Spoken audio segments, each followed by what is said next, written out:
എല്ലാവർക്കും അറിയാവുന്നതുപോലെ ഇന്ത്യയുടെ തൊട്ടടുത്തായി കിടക്കുന്ന ഒരു ചെറിയ രാജ്യമാണ് ശ്രീലങ്ക. ഇന്ന് നമ്മളിവിടെ ചർച്ച ചെയ്യാൻ പോകുന്നത് ശ്രീലങ്കയുടെ സ്വാതന്ത്ര്യവും ശ്രീലങ്കയിൽ ഉടലെടുത്ത പ്രശ്നങ്ങളും അതിനെ സംബന്ധിച്ചിരിക്കുന്ന ഒരു ചെറിയൊരു ഡോക്യുമെൻ്ററിയാണ്. ശ്രീലങ്കയുടെ ആധുനിക ചരിത്രം. ശ്രീലങ്കയുടെ വാണിജ്യ പ്രാധാന്യം പുരാതന കാലത്ത് തന്നെ കച്ചവടക്കാർ മനസ്സിലാക്കിയിരുന്നു. അറബികൾ പോലെയുള്ള കച്ചവടക്കാർ ശ്രീലങ്കയിലും ദക്ഷിണേന്ത്യയിലും എത്തി. ചൈന പോലുള്ള വലിയ കമ്പോളങ്ങളിൽ നിന്നും സാധനങ്ങൾ വാങ്ങി ആഫ്രിക്കയിലും മെഡിറ്ററേനിയൻ തീരങ്ങളിലും എത്തിച്ച് യൂറോപ്യന്മാർക്ക് വിറ്റിരുന്നു. ഇങ്ങനെ കിഴക്ക് നിന്നും പടിഞ്ഞാറ് നിന്നുമുള്ള കച്ചവടക്കാർക്ക് ചരക്കുകൾ കൈമാറുന്നതിനുള്ള കേന്ദ്രമായിരുന്നു ശ്രീലങ്ക. 16-ാം നൂറ്റാണ്ട് വരെ അറബികൾ യൂറോപ്യന്മാരിൽ നിന്നുമുള്ള മത്സരത്തെ അതിജീവിച്ച് ഈ രംഗത്തെ കുത്തക കൈയടക്കി വെച്ചു. 1505 പോർച്ചുഗീസുകാർ ആദ്യമായി ശ്രീലങ്കയിൽ എത്തി.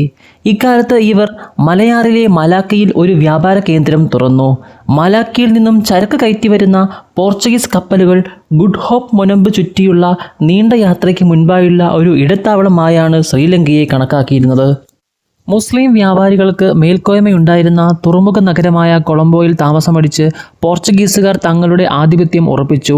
സിംഹാള വംശജരെ ക്രിസ്തുമതത്തിലേക്ക് മാറ്റാൻ തുടങ്ങിയ പോർച്ചുഗീസുകാരെ ബുദ്ധമതക്കാർ എതിർത്തു.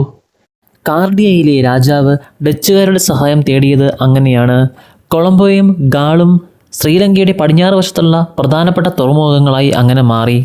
1660 ഡച്ചുകാർ പോർച്ചുഗലിനെ തുരത്തി കാർഡിയ ഒഴികെയുള്ള ഭാഗങ്ങളെല്ലാം തങ്ങളുടെ അധീനതയിൽ ആക്കി. 1641 ഡച്ചുകാർ പോർച്ചുഗീസുകാരിൽ നിന്നും മലാക്ക പിടിച്ചെടുക്കുകയും തുടർന്ന് 1656 കൊളംബോയും അവരുടെ അധീനതയിലാക്കി മാറ്റുകയും ചെയ്തു. ഡച്ചുകാരുടെ സുദീർഘമായ സാന്നിധ്യം ഇന്നും ശ്രീലങ്കയിൽ ദർശിക്കാൻ ആവും. 1919 സിലോൺ നാഷണൽ കോൺഗ്രസ് രൂപമെടുത്തു. ഇതോടെ ഇന്ത്യയെ മാതൃകയാക്കി സ്വാതന്ത്ര്യത്തിനുള്ള ആവശ്യം ശക്തമായി. 30കളിലാണ് സ്വാതന്ത്ര്യം ആവശ്യപ്പെട്ടുള്ള പ്രക്ഷോഭം ആരംഭിക്കുന്നത്. 1935 യൂത്ത് ലീഗ് എന്ന സംഘടനയിൽ നിന്നും വളർന്നു വന്ന മാക്സ് ലങ്ക സമാജ പാർട്ടിയാണ് സ്വാതന്ത്ര്യത്തിനു വേണ്ടി ആദ്യമായി രംഗത്ത് വന്നത്. ഇംഗ്ലീഷിന് പകരം സിംഹളയും തമിഴും ഭരണഭാഷ ആക്കണമെന്ന് അവർ ആവശ്യപ്പെട്ടു. രണ്ടാം ലോക യുദ്ധകാലത്ത് ശ്രീലങ്കൻ സ്വാതന്ത്ര്യ സമര നേതാക്കളെ ബ്രിട്ടീഷുകാർ അറസ്റ്റ് ചെയ്തു. സിംഹള മഹാസഭ, തമിഴ് കോൺഗ്രസ് എന്നീ പാർട്ടികളും ഇക്കാലത്ത് ശക്തിയാർജിച്ചിരുന്നു. സിലോൺ നാഷണൽ കോൺഗ്രസ് നേതാവായിരുന്ന ഡോൺ സ്റ്റീഫൻ സേനാനായകനെ 1946 സ്വാതന്ത്ര്യം എന്ന ലക്ഷ്യവുമായി യുണൈറ്റഡ് നാഷണൽ പാർട്ടി രൂപീകരിച്ചു. 1947 നടന്ന തെരഞ്ഞെടുപ്പിൽ UNPക്ക് ന്യൂനപക്ഷം സീറ്റുകൾ മാത്രമേ ലഭിച്ചിരുന്നുള്ളൂ. സോളമൻ ഗണ്ടാര നായികയുടെ സിംഹാള മഹാസഭയുമായും GG പൊന്നമ്പലത്തിൻ്റെ തമിഴ് കോൺഗ്രസുമായും ചേർന്ന് സേനാനായക സഖ്യമുണ്ടാക്കി.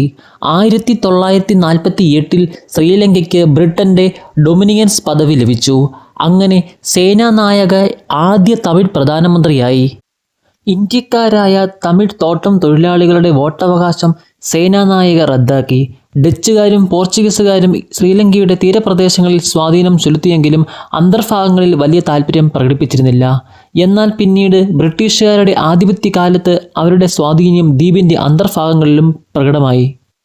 1948 ഫെബ്രുവരി 4 ശ്രീലങ്ക കോമൺവെൽത്ത് ഓഫ് സിലോൺ എന്ന പേരിൽ ബ്രിട്ടീഷ് ആധിപത്യത്തിൽ നിന്നും സ്വതന്ത്രം ആയത്.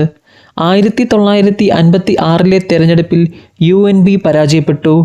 സോളമൻ ഗണ്ടാര നായികയുടെ ശ്രീലങ്ക ഫ്രീഡം പാർട്ടി, ഫിലിപ്പ് ഗുണവർദ്ധയുടെ വിപ്ലവകാരി ലങ്ക സമാജ പാർട്ടി എന്നിവയുൾപ്പെട്ട സഖ്യത്തിനായിരുന്നു ജയം.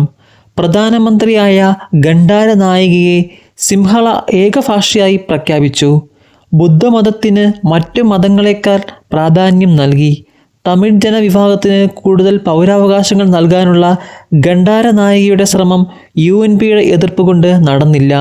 UNP നേതാവ് JR ജയവർദ്ധന നടത്തിയ ക്വാൻഡി മാർച്ചിലായിരുന്നു തമിഴകരുടെ ഭാവി മറിമറിഞ്ഞത്. ഇത് തമിഴക ജനതയെ അസ്വസ്ഥരാക്കി. 1958 കലാപങ്ങൾക്ക് കാരണമാകുകയും ചെയ്തു. 1959 സെപ്റ്റംബറിൽ ഗണ്ടാര നായക വധിക്കപ്പെട്ടു. 1960 ജൂലൈയിൽ നടന്ന തെരഞ്ഞെടുപ്പിൽ ഗണ്ടാരയുടെ ഭാര്യ സിരിമാവോ പ്രധാനമന്ത്രിയായി. ലോകത്തിലെ ആദ്യത്തെ വനിതാ പ്രധാനമന്ത്രിയും ഇവരാണ്. സോഷ്യലിസ്റ്റ് നയവും ദേശസാൽക്കരണവും സിരിമാവോ നടപ്പിലാക്കി. 1972 സിരിമാവോയുടെ ഭരണകാലത്താണ് ശ്രീലങ്ക റിപ്പബ്ലിക്കായി മാറിയത്.